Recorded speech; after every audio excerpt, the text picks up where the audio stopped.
This is TWiT. We haven't even talked about the Tab family, the Tab S8, the S8 Plus, and the S8 Ultra. The Ultra coming in at a cool $1,100 for an Android tablet, but I'm sure it's a fantastic tablet. I spent a good amount of time with the Tab S7. And I was blown away by it. Like, they're built so well. The design of these tablets is amazing.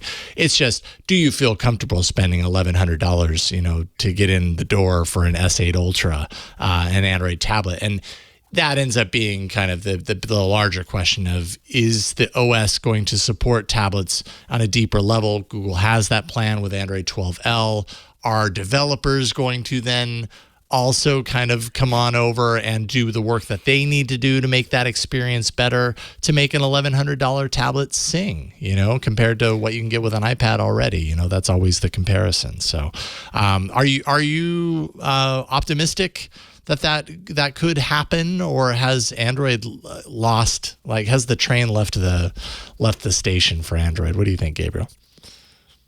Oh, I think you really hit on a very specific point that I know that Huyen was also thinking when you said, are developers going to support it with their apps? I was like, I wonder what Huyen is thinking right now. We've run in some similar circles where we've talked at length about whether we should or shouldn't build our apps, Trello, Airbnb, et cetera, for tablets. Yeah. And tablets had their moment around, Android tablets rather, had their moment in around 2015 in the Nexus 7 era.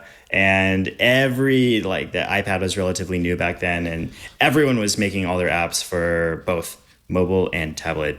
And since then, there's been a major divergence in the tablet world where iPads have continued to get more popular and Android tablets have been all but abandoned, frankly. Google stopped making Pixel or Nexus tablets, and most Android apps have completely abandoned. Even if they had them, they've abandoned their tablet version of the app. And it's very much this catch-22 game where they're not going to come back until there are people using them. And I'm skeptical that something like a Tab S8 is going to really make a dent enough to get people convinced to put in all the work. It's a huge tax on companies to have to design their screens twice, once for mobile and once for tablet, and then they have to build them twice and test them twice. It's very, very expensive for companies to support that. And I would love to see the ecosystem come back alive. And I just have a hard time seeing what is going to be the killer app or the killer device when all of these new updates seem so incremental. Yeah. Really, I gotta say good point. There's some harsh words about tablets there, Gabriel. I don't know. I mean, I'm holding a flame for Android tablets because I love. I mean, hey, I missed the show for the past 2 weeks because I was on the road and I bought my tablet and I watched The Expanse on Amazon. I read books. I read comics. I used email. Like, it was like I was on planes and I was like, I've got this ridiculously enormous Mac laptop that I don't want to take out of my backpack on the plane because I can't fit it on the tray. And so I deferred to my Lenovo tablet and I used it pretty nicely on that trip. I think it's possible, but you're right. It's a catch-22 where you need to have the user adoption. And so you need to have developer support, and then you need to have manufacturer justify it. And it's just like, it's this, cycle that we just can't, is flywheel that we just can't get moving. Right. And so, Yeah. But to your point, when you think about it, like from the perspective of someone who might want to buy one of these things, thinking about what are you going to use on it? You can use Chrome, and you're going to use a bunch of media apps and maybe some note-taking apps or something like that. Like, those are slam dunk use cases for tablets, and those still exist in that world. And it's just the long tail of apps. Like, are all of the apps used on your phone going to have a tablet version? Probably not. Especially not one that supports the 14-inch, whatever is the large version of that Tab S8. But for these really core use cases, books, media, web browsing, note-taking, the basics are there. And so that might be enough for people to at least get started. Yeah, I was actually thinking about what you said, Gabriel, about the Fold, and that you were kind of confused about what is this for? And I think that that is kind of like the other piece of the problem is that, okay, the devices are expensive. Okay, devs are kind of having a hard time justifying and spending resources on supporting it. But then it's also just like, what is the killer use case that is going to make this a thing? And is it like the use case not fitting the form factor with the case of the Fold? Is it like, is it just finding like different like niches for like different form factors between like the folds and then like the S tab, the ultras, and the other kind of like S folds, or like the other kind of variants of like this like large screen like device. I don't know. Like I feel like that's it too. Like, what's the good use case for this? What is the killer thing? And I think that's what we ask ourselves is like, what features are going to make people really want to use a large screen? Like, and not just, it's not all about just scaling your UI up. It's about finding these compelling use cases that maybe people just don't realize because we're just, as you know, as we talked about, just we're so used to smartphones now. And there's so many things that we're now accustomed to doing on our smartphone that now it's almost like we've kind of shrank a lot of our lives to fit on a smartphone. Now we're kind of going into reverse and trying to see how we can expand things out again to work with large screens. And it's like dragging people away from their smartphones to the large screens will be an interesting problem to solve. I'm welcoming because I find the phone to be terribly inefficient as a productivity device. You know what I mean? Like I've talked about it on the show in the past, but and Gabriel, you brought a great point. Like the majority of my device usage is media consumption and some sort of communication and some sort of productivity and that sort of thing. And I use email on my phone as triage. I see emails come in, and if there's one I need to respond to, I go to a keyboard to respond to it. And call me old-fashioned. I mean, I'm old, learners. I'm ancient, right? I know many people in the chat room will point that out to me all the time. But like, I am loath to write more than a paragraph of an email on my phone because just between the errors on the keyboard and all that sort of stuff. And when it comes to like working on a document or something like that, I have nothing but pain in like getting a document in Slack and downloading it to my phone and opening it and having the right viewer or the right app and looking at it and zooming in at the deck and stuff like it's just not feasible. Like I need a larger space to do it. And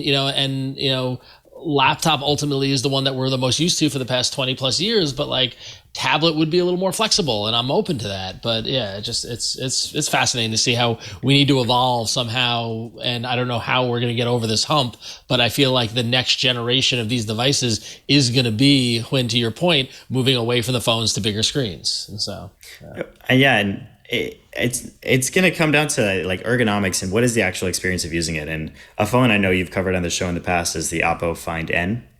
And being in the United States, haven't had the chance to use one. But to me, that it feels like this is one of the first foldables where they've really tried to strike a balance of ergonomics, where that size is going to work while it's closed, and it's going to be significantly enhanced for things like media consumption when it's open. So with something like the Z Fold, it may not be inherent to the form factor. I think that the dimensions, both when it's closed and when it's open, don't make sense for me personally. But I think that as they iterate and again move and experiment with wider and shorter and taller and narrower and thicker and all these different sizes, there could be some really interesting developments along the way. Yeah. I will say before we move on from the Samsung S22, now that it's official and it's out there in the world, I will say I do feel bad for all the people with that fear of holes thing, that tryptophobia or whatever it is, like the cluster of holes. Because like I was watching the Olympics and I saw one of the ads and I was like, oh man, I don't even have this and I'm uncomfortable with all those holes in the back of the phone. So yeah. Oh no. I always need to call that out. It is an unsettling trend in phones. That's why I like my Pixel 6 with it's all hidden in that bar. Like you can't. Yes, it's hidden in a bar. Yeah, and on the Ultra, it's like half of the back of that phone is holes. Oh, it's a cluster. Yeah, I mean, I know someone who does suffer or deal with the anxiety of that, and is just like it mentioned the phone like shudders and goes, oh, I can't even look at it. So it's like it's a real thing. Yep. Yes, indeed. Wild. I wonder, there must be people out there who are also afraid of not having signal. And I would think one of the specs that, sorry, that's a terrible joke. Whatever. One of the specs that I haven't seen covered quite as much is this new 5G radio in the S22. I think it's the Qualcomm X65, something like that. And PC Magazine did some benchmarks this week, and it is dramatically better with low signal strength. And where the S21 and all the older phones were dropping off much earlier, the S22 was able to completely blow by every single other phone in the market, and with this new X65 5G chip. So I imagine they're the first one to launch with this chip, and the 2022 smartphones will probably all have it. But it wasn't really talked about too much, but I think it's something that will make a big difference. And I actually wonder, going back to the battery life thing, if because the phone will not be in this low signal state as often, if that might actually make a big difference in battery life. Yeah.